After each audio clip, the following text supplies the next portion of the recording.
How to customize iOS 18 Control Center. Hello everyone, I am Bishaka and welcome to our channel. Now let's get right into the tutorial.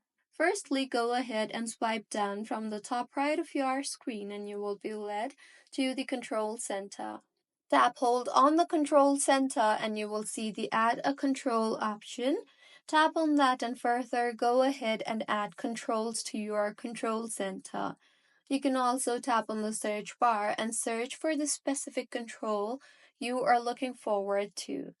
Also, you can go ahead and rearrange the controls in your control center by simply dragging the controls here and there based on your preference. You can also increase or decrease the size of the controls based on your preference. So, this is how you can customize iOS 18 Control Center. If you find this tutorial helpful, please like the video and do comment if you have any queries. Also, do subscribe to our channel for more helpful tutorials like this. See you on the next one.